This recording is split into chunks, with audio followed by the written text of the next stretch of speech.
Let's take a quick look here. Down to the dam.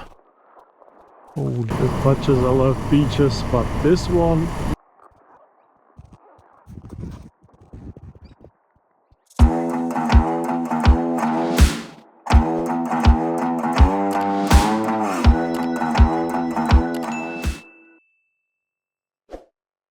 Good morning guys and welcome back. As you can see, it's kind of overclouded today, but it's still 16 degrees, so really nice weather to ride, I think. I put my rain jacket on anyway, so I packed my stuff. I'm out of this hotel. It's basically a farm stay and it's a huge perimeter. So you have a lot of trees, as you can see here. These are all peach trees, so you just go up and grab whatever you want. They also have cherries and whatever.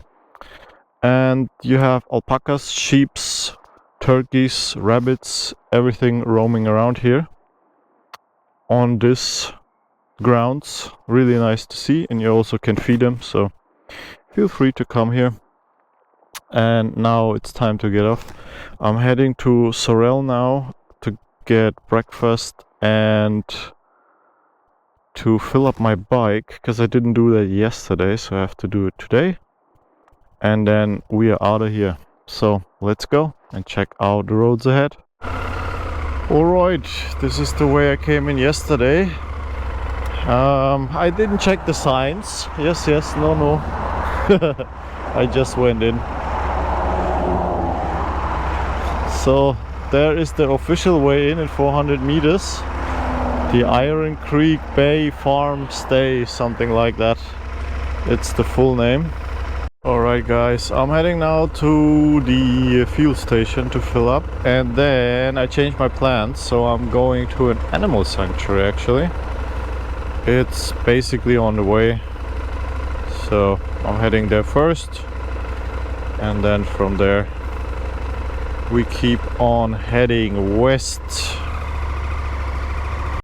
So I basically found two animal sanctuaries here. One is close to Devonport and one is close to Hobart here.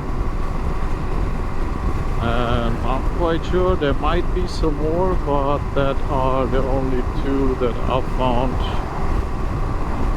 that are worth to be checked out, at least for what I'm looking for. So that's why I'm heading there now. Alright, we arrived at the Bonorong Wildlife Resort here. Wildlife whatever. What is this guy up to? When you go slower, buddy, then we have a problem. Alright, let's get up, put down the bike, and then explore this region. This perimeter a little bit at least.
Our 4 wombats that we have, and so all the wombats that come in here come in as orphans, and then we raise them for a couple of years, which is how long they stay with their mum in the wild, and then we release them. So they all get to go and be wild animals. So it's an area of skin where the milk actually seeps out of.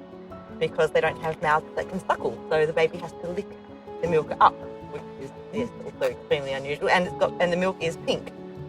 It's even weirder.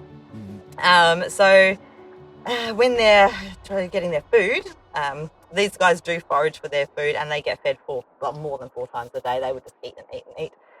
They primarily use that tongue. It is actually 19 centimeters long, so it doesn't look that big, but it's massive. And sticky, and so that can get into lots of little nooks and stuff where ants might live inside of rotten logs and stuff. On the mainland, they eat termites as well, but we don't have termites in Tassie.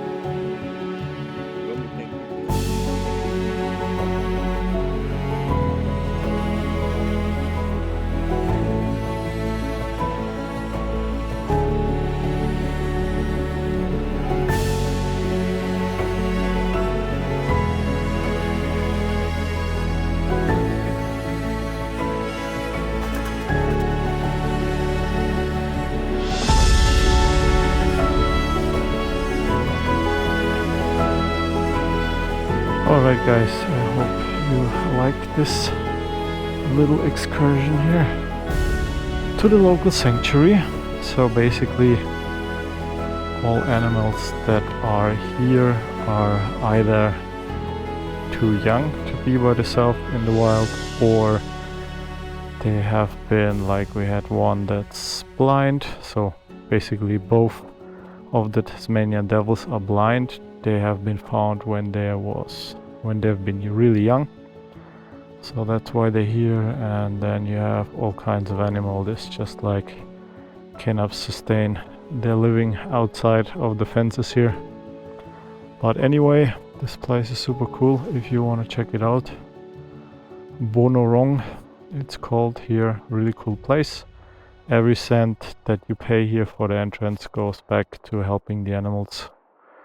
And if they are able to be freed again, they have a corporation that told us to set them free after they've been nurtured here to get back into the wild. Alright, let's go. 160 kilometers to go. 2 hours override basically. So yeah, let's get out of here. Let's go. And we are out of here. So basically when you go in, you can just roam around by yourself, or I took the tour. The tour itself was like, I don't know, 30 maybe 40 minutes, and they will tell you about the animals and how they got there, and even the backstory why they are here. And yeah, it was really nice to see. That's why I love to go places like that are not commercial.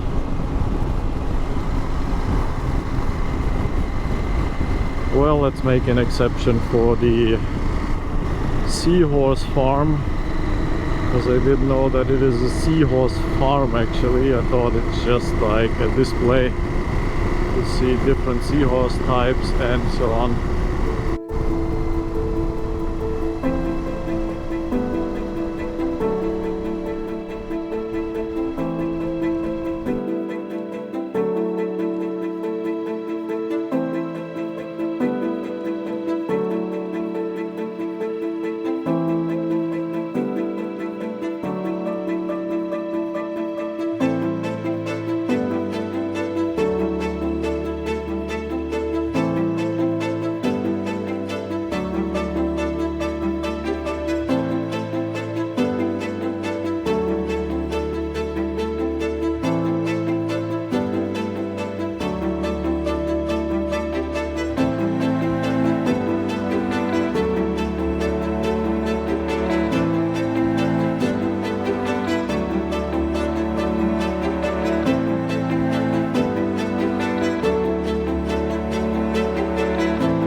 that is a view here.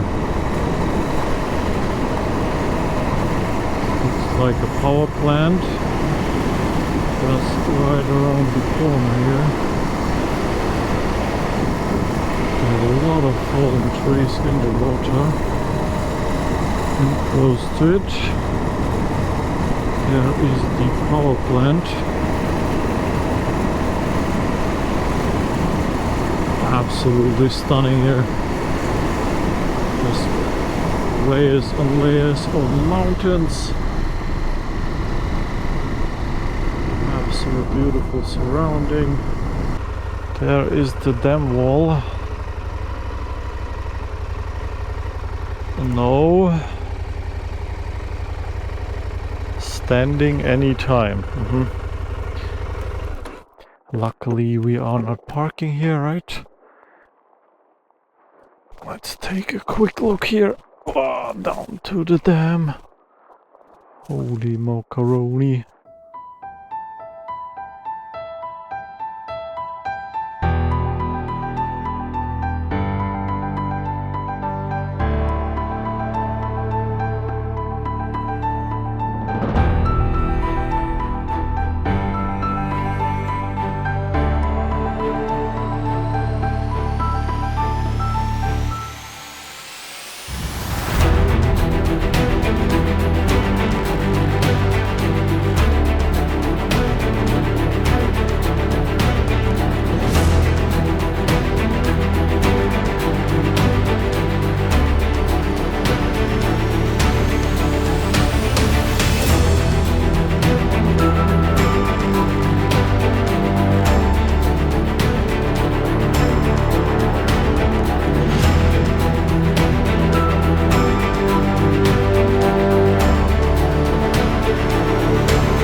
Basically now heading back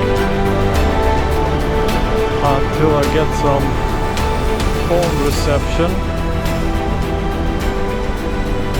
to see where I can stay tonight.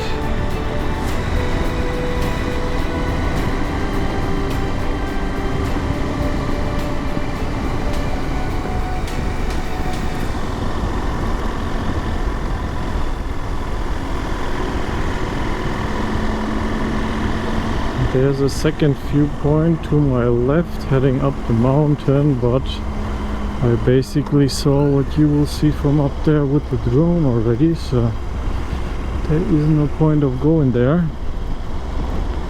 But one thing is for sure, I want to stop somewhere around here.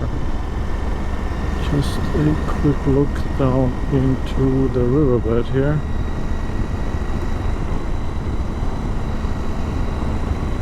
Or maybe we can even go down here.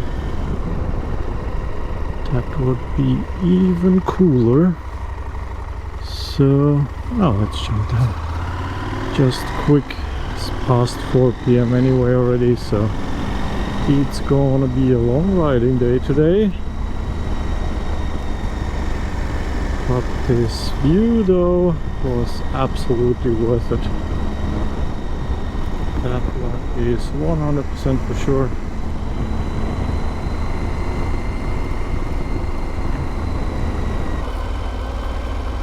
So let's head down and take a quick look.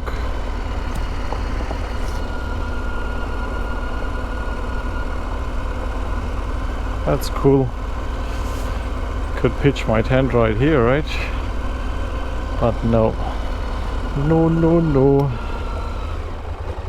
Alright, I think that's enough. I can turn around here.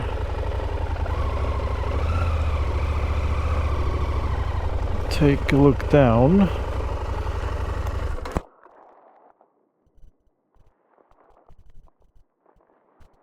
That is not too shabby, eh? Alright, let's get out of here.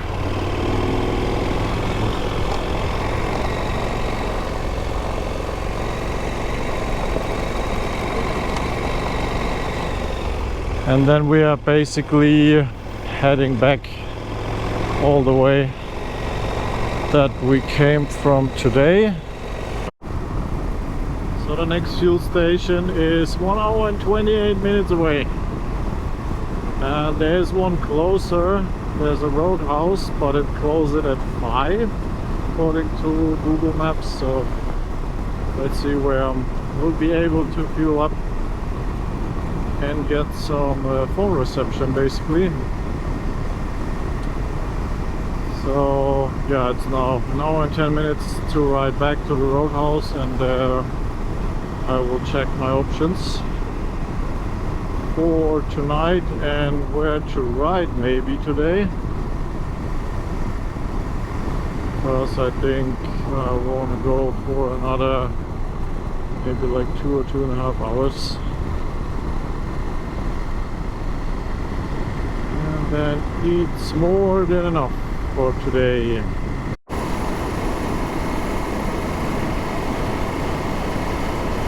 These views are amazing here.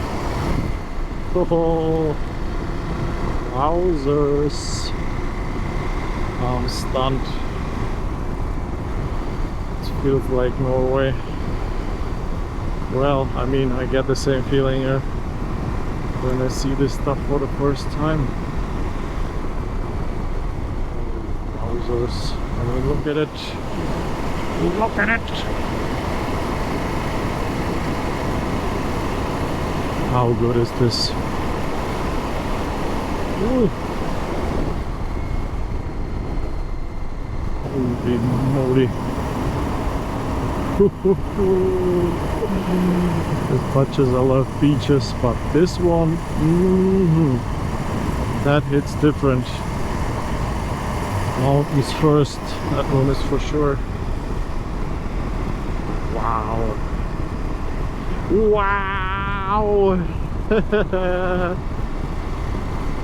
So good.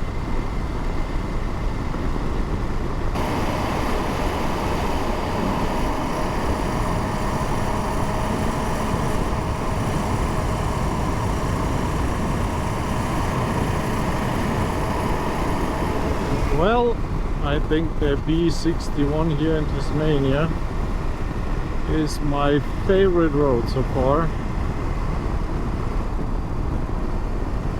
This is just next level stuff here.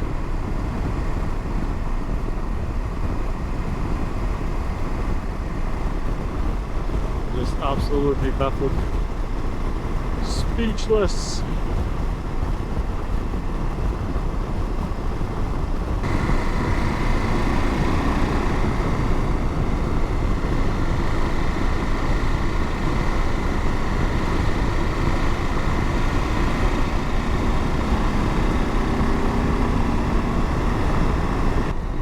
Alright, we made it to Medina.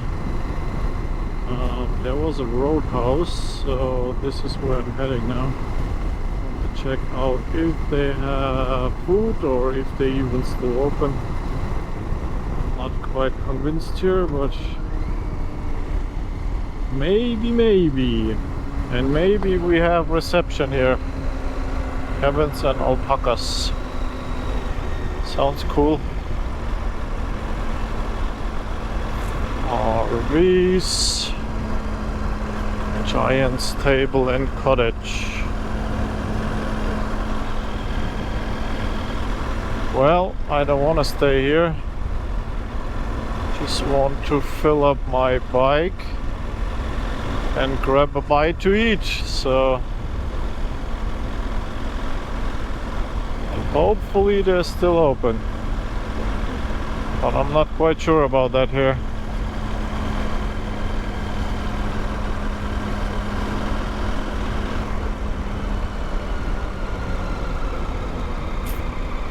Yep, no, they are closed. Alright. Then I guess we're heading a little bit further here. But before getting out, I need to stop and check which direction I even have to go.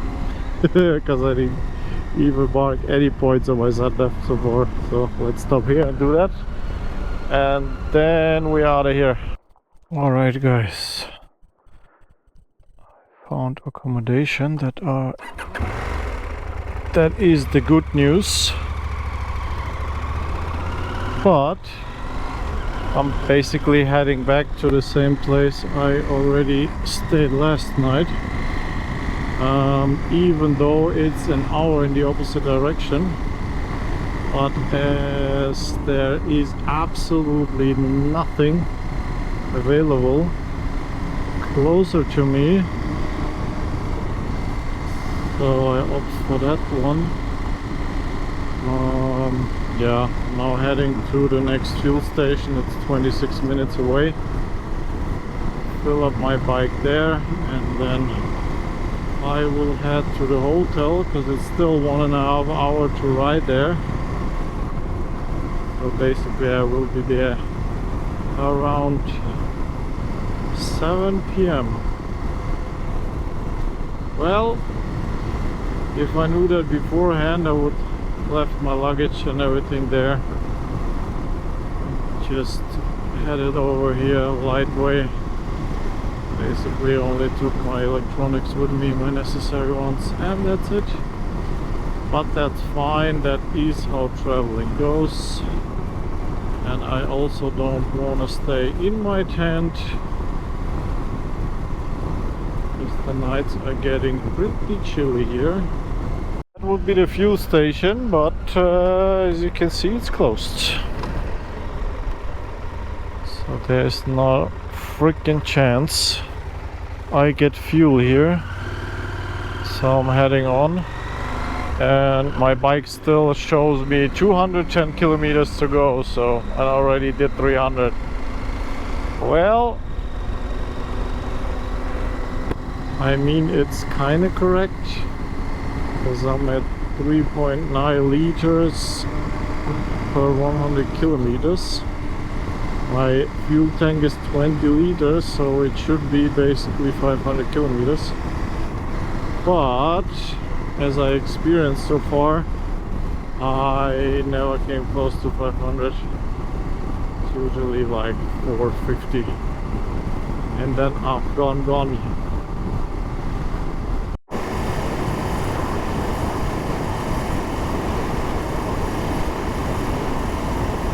How amazing does this one look like, eh? Wow! Really steep here as well, so quite sure going up with a motorcycle would be interesting, eh? Even though it's doable. Guys, we crossed this bridge already this morning, and I thought we had low tide, but this now, there's basically no water here in this bay anymore.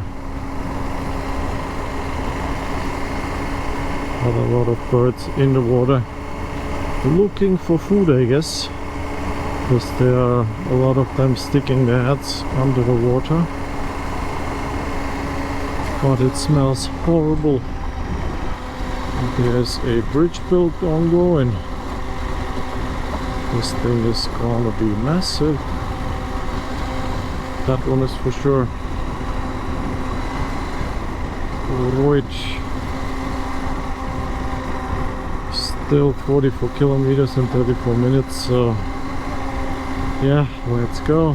Right, back at the hotel, and this time I even entering how I should enter.